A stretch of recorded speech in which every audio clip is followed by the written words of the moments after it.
Hola, ¿cómo están? Espero que muy bien. Enrique planteó la posibilidad de hacer un breve video sobre un tema bien interesante que es biodecodificación emocional o decodificación bioemocional. Estoy mirando que me quedó como marco esta planta que queda muy bien, pero no fue mi intención, es que tengo una parecita ahí que posibilita que no se caiga el celular. Y bueno, y también conozco o por qué surgió esta posibilidad es porque hay algunas chicas del grupo de sociología jurídica que conocen sobre el tema y estaban interesadas en el tema y de ahí por eso un video de biodecodificación en sociología jurídica. Por lo tanto, muchas gracias Enrique y al grupo por esta posibilidad. Bien, la biodecodificación emocional es una práctica que lo que ayuda es a entender el lenguaje de nuestro cuerpo. Pero cuando hablo de cuerpo, lo entiendo como cuerpo abierto. Somos seres en relación con los otros y en esos otros también incluyo a mis ancestros que en algún punto lo están, pero en otro aspecto están en mí o yo soy ellos. Y a su vez, cuando hablo de realidad y que estoy en relación con esa realidad, no soy una parte ahí como un objeto, sino que estoy en constante relación. Por lo tanto, si yo desprogramo, desactivo un determinado conflicto, un determinado síntoma, esa realidad cambia. Entonces, estamos o partimos desde ese lugar en biodecodificación. Cuando hablo de síntoma, o qué estoy haciendo referencia por síntoma, bueno, desde la lógica y desde la propuesta de Humano Puente, esta escuela, esta corriente de biodecodificación Humano Puente, un síntoma es todo aquello que hace que la persona viva de manera no plena. Por eso puede ser desde un síntoma como un dolor de rodilla, un dolor de cabeza, pero no un solo dolor, sino constante, una migraña, puede ser un cáncer, pero también puede ser no tener pareja, querer tener hijos y no poder. ¿Sí? Esos se van generando, son pequeños, muy poquitos puñados de ejemplo de las infinidades de situaciones que para una persona pueden ser síntomas. Y ya les digo, si llegan a encontrar a alguien que no tenga pareja o que les dure 3 meses, no lo manden directamente a consulta o que tiene un síntoma. Es decir, porque puede ser que esa persona no lo vive así, no lo vive mal. Es síntoma para la persona. Bien, y entonces, la idea es desactivar el código biológico que está generando ese síntoma determinado.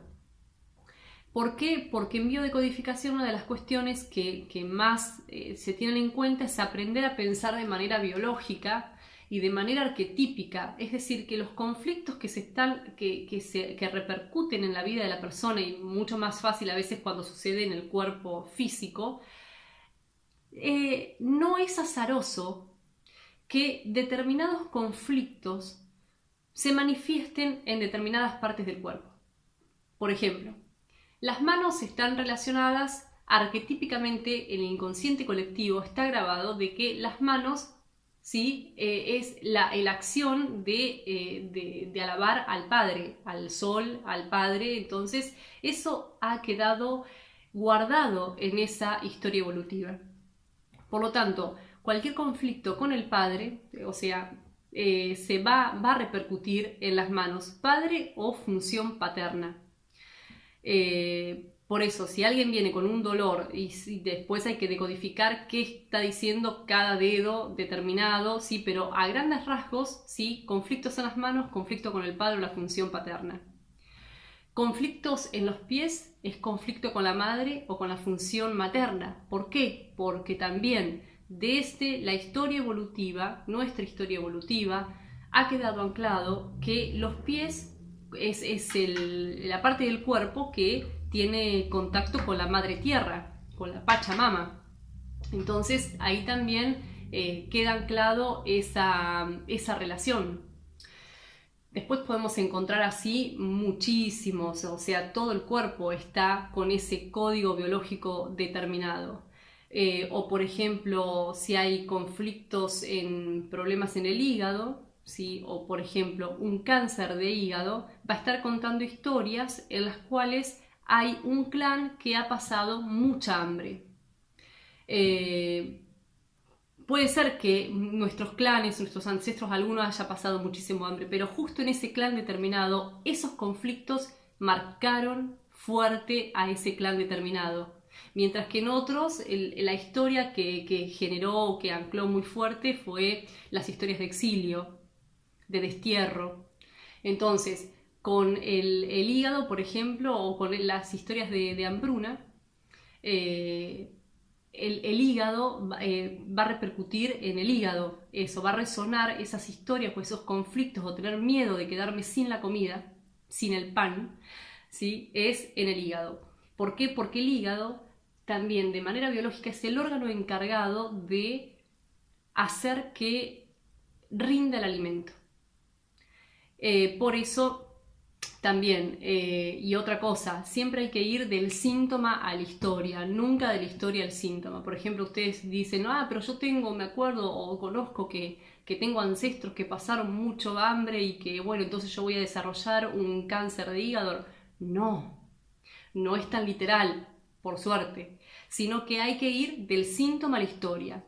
Saber que si está ese síntoma determinado, hay una historia que hay que desprogramar para liberar esa emoción que ha quedado allí anclada y que se ha repetido porque no se ha podido liberar, ¿sí? Porque de hecho ese es el objetivo de la biodecodificación, liberar la emoción que está oculta.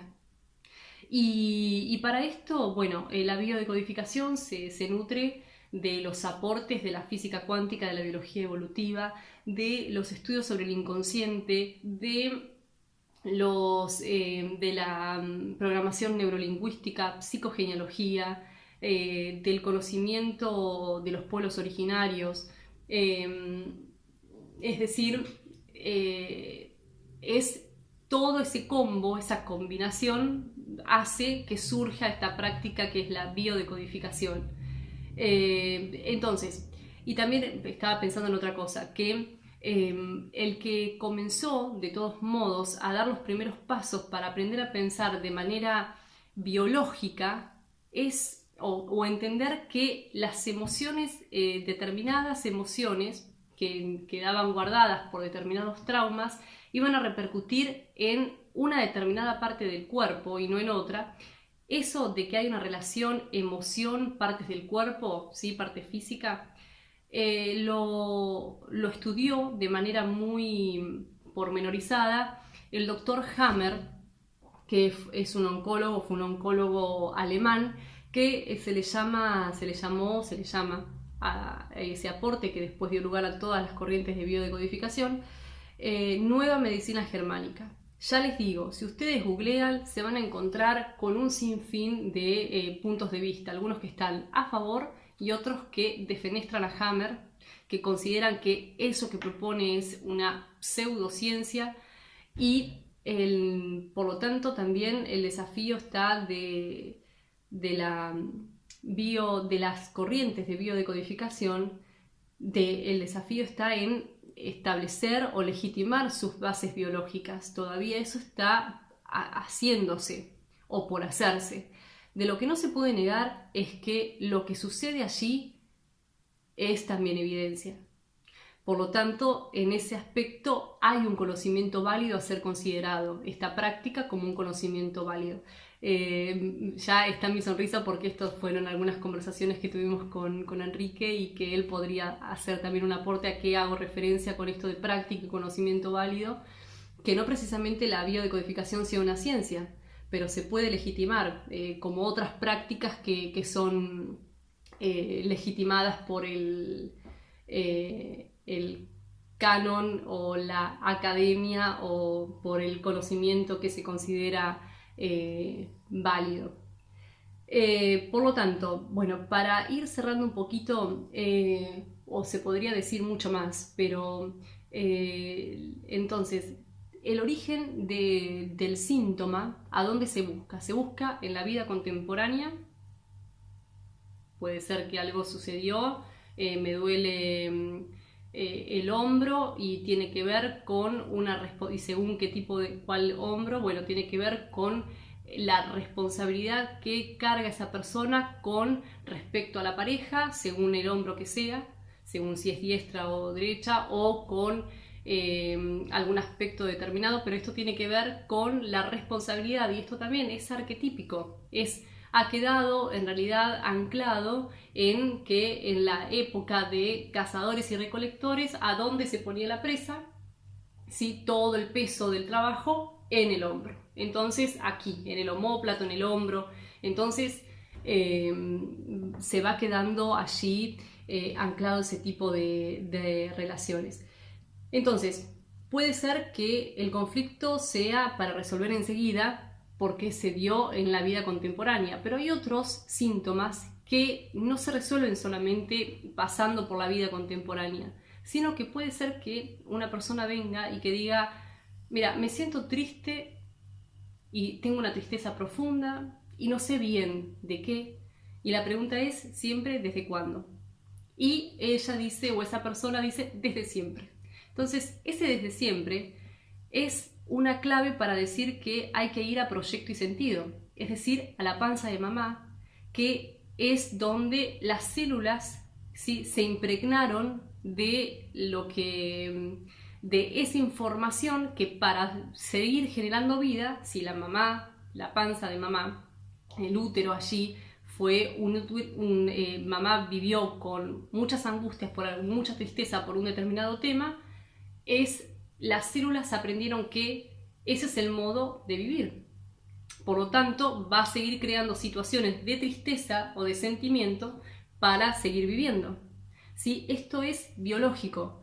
Lo que da por resultado vida, esto es una premisa o la primera ley de la naturaleza. Lo que da por resultado vida tiene que seguir. Lo que da por resultado muerte se tiene que evitar. Por lo tanto, hay que ir al proyecto y sentido. Es otra de las lugares por donde también hay que tener en cuenta de que puede ser un programante de conflicto si lo que es el periodo de proyecto y sentido, que abarca desde los 9 meses antes de la concepción, el embarazo y los 3 primeros años de vida de la persona. Por lo tanto, esto también es un dato. Los niños, las niñas, nunca enferman por sí mismos. ¿Sí? Hay que ver o mejor dicho, hasta los 7 años, 7 años más o menos, si manifiesta alguna determinada sintomatología ese niño o esa niña, hay que ir a buscar qué está pasando con mamá. Y después de esa edad, de 7 para adelante, hay que ver a mamá y a papá. Cuestión que acá también volvemos a que somos seres en relación. Mamá desprograma ese conflicto y yo diría a veces casi de manera inmediata el conflicto que está manifestando ese niño deja de manifestarlo. Entonces ahí está también Proyecto y Sentido como otro lugar más para ir a buscar el origen del síntoma determinado. Y luego pasar por tener en cuenta el transgeneracional, ¿sí? Hay una relación que con algunos ancestros somos dobles, somos yacentes, pero no me quiero extender mucho más porque se me está haciendo muy largo el video, pero sí también que a veces son esos síntomas que se están manifestando aquí, en realidad son dolores y traumas o historias que no han quedado irresueltas desde mis ancestros, los ancestros determinados que se relacionan conmigo, y que para el inconsciente no hay tiempo y espacio, ¿sí? Entonces, y lo real y lo virtual tampoco es todo real. Bien, la idea es, en realidad, para ir cerrando, que hay que liberar la emoción que está oculta en ese síntoma. En realidad no es solamente liberar la emoción. La biodecodificación o la decodificación bioemocional, al menos desde la corriente de Humano Puente, lo que intenta hacer es que la persona entre en coherencia consigo misma y que pueda vivir una bioexistencia consciente. Y síntomas, bueno, van a haber síntomas, no es un solo síntoma y ya digo, ya entré en coherencia, pero sí ir entendiendo que esta biología es una biología programada, no azarosa, y que es posible entonces ir encontrando esos códigos que permitan ir desactivando esos síntomas o esas... Sí, es eso para lograr que esa persona pueda entrar en coherencia consigo misma, y a eso se le llamaría proceso de armonía con su ser. Bueno, espero que no haya aburrido y que se haya entendido más, que es lo que me interesa. Muchas gracias por su tiempo.